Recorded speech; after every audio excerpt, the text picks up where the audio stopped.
क्या आप एक बाइक या फिर स्कूटी लेने की सोच रहे हो, कंफ्यूज हो, एक इलेक्ट्रिक लेनी है, पेट्रोल बाइक? तो जय श्री राम दोस्तों, मेरा नाम नितेश और आपका मेरे YouTube चैनल नितेश चैनल पे स्वागत है। भाई आज अपने पास दोनों है, पेट्रोल और इलेक्ट्रिक। तो आज की इस वीडियो में कंपैरिजन करने वाले कि आपको कौन सी लेनी चाहिए, सिटी के लिए कौन सी ज्यादा बेस्ट रहेगी। तो चलिए शुरू करते हैं। पेट्रोल बाइक की बात करें तो पेट्रोल बाइक में क्या क्या अलग होते हैं इलेक्ट्रिक बाइक से। भाई अपनी पेट्रोल वाली बाइक है तो सिंपल सी बात है, पेट्रोल डलेगा। दूसरी इलेक्ट्रिक स्कूटी में क्या है कि नंबर प्लेट और विदाउट नंबर प्लेट वाली आती है, जैसे कि ये विदाउट नंबर प्लेट वाली है, मतलब विदाउट रजिस्ट्रेशन की। इसमें रजिस्ट्रेशन होता है। भाई पेट्रोल बाइक कोई भी हो, सभी में रजिस्ट्रेशन होता है। तो इसमें आप देख सकते हो नंबर है HR51, अपना नंबर इसमें आता है, बट उसमें कोई नंबर नहीं है, ना उसमें कोई चालान होते हैं। भाई ये तो वही पहले बात कर लेते हैं इनके फायदे की कि भाई इलेक्ट्रिक लेने में क्या फ़ायदा है और पेट्रोल वाले लेने में क्या फ़ायदा है, और दोनों के नुकसान भी मैं साथ के साथ बताता रहूँगा आपको। भाई पेट्रोल इलेक्ट्रिक स्कूटी लेने में भाई सबसे पहला फ़ायदा, आपकी पेट्रोल की बचत होती है। आपकी जो इनिशियल कॉस्ट लगती है वो स्टार्टिंग में थोड़ी ज़्यादा लगती है, कम भी लगती है। जैसा कि ये 50,000 रुपये की आई थी, 50,000 की। सो ये भाई एक मीडियम है, ये एक लो कॉस्ट वाली इनिशियल लो कॉस्ट है, ठीक है। अब बाइक आप नॉर्मली कोई सी बाइक देख सकते हो, भाई 1 लाख से स्टार्टिंग हो जाती है सभी की। 200 सीसी की बाइक है, सभी 1 लाख के अराउंड आ जाती हैं। ठीक है, काफ़ी सारी बाइक है जो 1 लाख से 80,000 से 1 लाख के बीच में काफ़ी सारी बाइक हैं जो आ जाती हैं।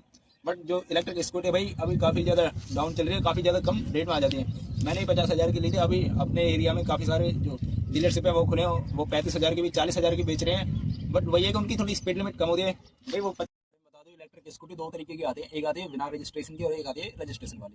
अपनी जो स्कूटी है ये तनवल अल्फा लाइट है, ये बिना रजिस्ट्रेशन की आती है, जिसकी स्पीड लिमिट भाई 45 है। और अगर जो रजिस्ट्रेशन वाली होते हैं जैसे कि ओला हो गई, एथर हो गई और TVS की iTube, और भी शायद इलेक्ट्रिक स्कूटी आती हैं जो कि रजिस्ट्रेशन वाली आती हैं, उनके जो स्पीड लिमिट होती है वो स्पीड लिमिट भाई उनकी ज़्यादा होती है, वो समथिंग 80 तक जाती है या फिर 90 तक।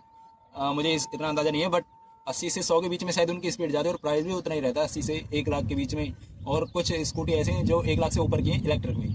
ठीक है भाई, अब इसका बता देता हूँ बेनिफिट क्या है। भाई ये बिना रजिस्ट्रेशन वाली है तो इसके थोड़े बेनिफिट ज़्यादा है उनसे, और थोड़े डिसएडवांटेज है भाई, मतलब थोड़े नुकसान भी उससे ज़्यादा है। अब ये बिना रजिस्ट्रेशन वाली है तो भाई इसका कोई साल में इंश्योरेंस करवाने की ज़रूरत नहीं है, ठीक है, ये हो गया। अगर रजिस्ट्रेशन वाली होती तो भाई हर साल इंश्योरेंस होता, इसमें कोई इंश्योरेंस की ज़रूरत नहीं है। दूसरी, अब इसकी होती तो नंबर प्लेट नहीं आती, भाई इसको आप सिटी में कहीं भी लेके जा सकते हो। अगर सपोज अगर ये रजिस्ट्रेशन वाली होती तो भाई इसको मैं बिना हेलमेट या फिर कैसे भी लेके जाता तो भाई इसको पुलिस रोक सकती थी। बट अगर अभी ये विदाउट रजिस्ट्रेशन है, बिना नंबर प्लेट वाली, आप देख सकते हो नंबर प्लेट भाई अपनी स्कूटी पे नहीं है। दिखा दी सर भाई, अपनी स्कूटी पे कोई नंबर प्लेट नहीं है, अपना सरनेम इस पे लिखा हुआ है, ठीक है।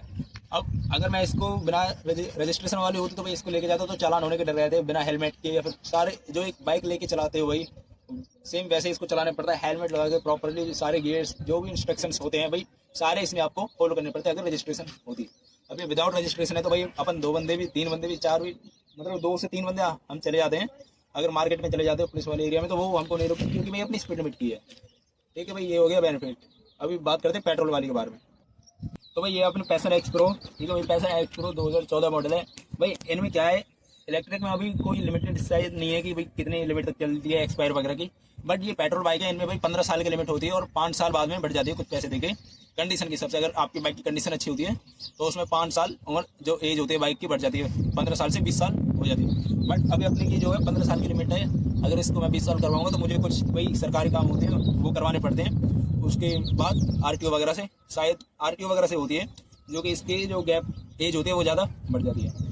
अब मैं ये बाइक लेके आया तो भाई इसके लिए प्रॉपर हेलमेट और भाई जो भी इंस्ट्रक्शन होते हैं, शूज़ वगैरह सारी चीज़ें आपको फॉलो करने होंगी। अगर नहीं करते तो भाई ये रूल तोड़ने वाली बात होती है और इससे आप चालान कर सकते हो, आपके चालान होने के चांसेस होते हैं। दूसरा, अब ये पेट्रोल वाली बाइक है भाई, तो आप इसमें पेट्रोल डलवाओ और 5 मिनट में भाई पेट्रोल डल जाता है और कहीं भी जा सकते हो। अभी सपोज आपको कोई इमरजेंसी आ गई, आपको जाना भी 100 किलोमीटर दूर, अभी अपने पास स्कूटी है तनवल की अल्फा लाइट, भाई उसकी लिमिट ही आती है 45-50 किलोमीटर तक चलने की।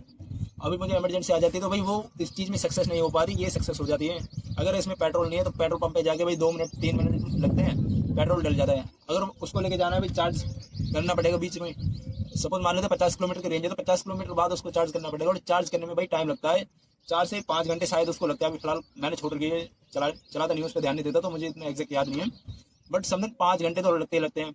अब भाई कहीं इमरजेंसी में जाना है तो उस चीज़ में फेल है, उस चीज़ में ये भाई पास है। बट आपको लोकल में जाना है कहीं भी, कैसे भी मार्केट में कहीं भी, अगर चेकिंग चल रही, जैसे मार्च का महीना चल रहा है तो भाई क्या होता है भाई पुलिस वालों को सारा रिकॉर्ड देना होता है तो चालान ज़्यादा होते हैं। तो इस बाइक को मैं मार्केट में ज़्यादा लेके नहीं जा सकता, चालान होने के चांसेस होते हैं भाई, किसी न किसी चीज़ पे चालान बन ही जाता है। अब मैं इलेक्ट्रिक स्कूटी लेके जाऊँगा तो उसमें कोई चालान नहीं बनेगा। इस वीडियो में यही था, आपको अगले वीडियो में बता दीजिए। अगर बिल्कुल डीपली चाहिए तो भाई मैं स्क्रिप्ट लेके प्रॉपर स्टेप बाय स्टेप एक एक स्टेप बता दूंगा क्या कंपैरिजन होता है भाई इलेक्ट्रिक स्कूटी का और एक पेट्रोल बाइक का। तो मैंने मोटा मोटी कंपैरिजन बता दिया भाई। इलेक्ट्रिक को कहीं भी लेके जा सकते हो, बट लॉन्ग रूट पे लेके जाने में भाई काफ़ी ज़्यादा रिस्क है, आप लेके नहीं जा सकते। सपोज आपको इमरजेंसी आ गई है तो 100 किलोमीटर जाना है तो भाई नहीं चलेगी। अगर आपके पास कोई दूसरी स्कूटी है जो समथिंग चलती है 100 से 150 किलोमीटर चलती है तो भाई आप उसको लेके जा सकते हो, बट वो भी लिमिटेड ही होती है। कभी एक तरीके से बंधे हुए होते हो कि भाई इससे ज़्यादा लिमिट में आप नहीं चल सकते, अगर जाना है तो चार्ज करनी होगी। बट इसमें क्या है कि कोई लिमिट नहीं होती। अगर आपके पेट्रोल खत्म हो जाती है भाई, हाईवे पे, गांव में, हर जगह पे आज के टाइम पे पेट्रोल की फैसिलिटी अवेलेबल है। कहीं भी ब्लैक में मिलता है काफ़ी जगह पे भाई, पेट्रोल डलवा के 2 मिनट में आप कहीं भी जा सकते हो अगर आपको कोई इमरजेंसी होती है तो। बाकी वो बेनिफिट उसमें नहीं होता। सेकंड, अगर आप लॉन्ग टर्म में एक व्हीकल रखते हो, एक इलेक्ट्रिक और एक पेट्रोल, तो पेट्रोल का अगर अंदाजा माना जाए तो भाई 100 रुपये का रोज का खर्चा मान सकते हो। अगर आपको लोकल में चलानी होती है तो 3000 रुपये का खर्चा आ जाता है। लोकल में अगर 50 की एवरेज देती है भाई, ठीक है, आपको जॉब वाले हो, सपोज आपको 15 किलोमीटर जाना, 15 किलोमीटर आना, और भाई 5-7 किलोमीटर इधर उधर हो जाता है जाने आने में, ट्रैफिक में, या फिर कहीं भी आपको सपोज दिन में कहीं और भी जाना पड़ जाता है तो हो जाता है। तो समथिंग आप मान सकते हो दिन में 100 रुपये का तेल भाई आपका रोज का हो जाता है। तो 3000 रुपये महीने का खर्चा इसमें हो जाता है पेट्रोल का।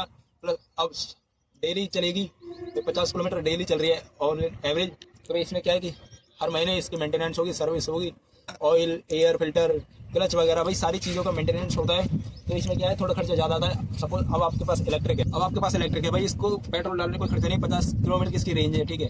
आपको ड्यूटी जाना में 15 किलोमीटर जाना, 15 किलोमीटर आना और 5-7 किलोमीटर इधर उधर हो जाती है, ठीक है। अगर आप मोटा मोटी दिन का 50 किलोमीटर मानते हो तो भी कोई दिक्कत नहीं है, पूरा दिन चल लेती है। और भाई चार्ज होने में समथिंग 2 यूनिट लेती है, अपने यहाँ पे 8 रुपये यूनिट लगती है, तो 16 रुपये का खर्चा हो गया 16। अब ये स्कूटी है 50 किलोमीटर की रेंज है, आपका 15 किलोमीटर ड्यूटी जाना, 15 किलोमीटर आना और 5-10 किलोमीटर इधर उधर जाना आना हो जाता है। तो भाई समथिंग आप एक अप्रॉक्स मान सकते हो 50 किलोमीटर आपकी डेली की रनिंग है, तो उसके लिए ये स्कूटी काफ़ी ज़्यादा बेस्ट होगी। क्योंकि भाई 16 रुपये की रनिंग कॉस्ट में ही चलती है, 2 यूनिट लगती है। अपने यहाँ फरीदाबाद डिस्ट्रिक्ट में अपने भाई बल्लभगढ़ में 8 रुपये रीडिंग चल रही है, तो 2 रीडिंग ही बना लेती है। तो 16 को आप 30 से डिवाइड करोगे तो भाई आपके 480 रुपये महीने का बिजली का बिल आ जाता है। और इसमें भाई सर्विस कॉस्ट वगैरह मेंटेनेंस कुछ है नहीं, बट इसका जो है भाई अगर कुछ चीज़ें फेल हो जाती है, सपोज ब्रेक फेल हो जाती है, लीवर, ब्रेक के तार, वायर वगैरह जो भी चीज़ें सपोज होती है, तो उसमें क्या है अगर पेट्रोल वाले का जो भी पेट्रोल महंगा वो 70-50 रुपये का आ रहा है तो इसका 70 से 80 रुपये का इसका थोड़ा ज़्यादा महंगा आता है। बस ये है, बाकी भाई इसका मंथली कोई वो नहीं है कि भाई मंथली इस पर खर्चा करना है, बट उसमें क्या अगर आप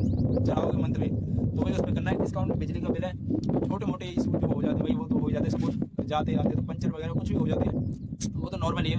बट बाकी आपका कोई खर्चा नहीं है पेट्रोल के मुकाबले भाई। अगर आप एक लंबे टाइम के लिए रखते हो, सपोज आप 15 साल तक रखते हो, तो भाई 15 साल भाई आपकी काफ़ी ज़्यादा मनी बचाएगी। हालांकि 15 साल तक भाई चलने वाले नहीं है। अगर कोई बंदा हो सब मेंटेनेंस रखने वाला, टाइम पे साफ करने वाला भाई, और मतलब मोटर वगैरह बैटरी वगैरह चेंज करवाने वाला, तो शायद लंबे टाइम तक चल सकती है। अपने 2 साल होने वाले हैं इस बाइक स्कूटी को भाई, अभी तक कोई दिक्कत नहीं है, कोई नहीं है, चल रही है सही। सो यही था। अब डीपली जो भाई आपको वीडियो चाहिए तो उसके लिए आप कमेंट कर देना, स्क्रिप्ट लेके मैं बना दूंगा स्टेप बाय स्टेप। सो चलिए मिलते हैं इसी अगले वीडियो में, तब तक के लिए गुड बाय।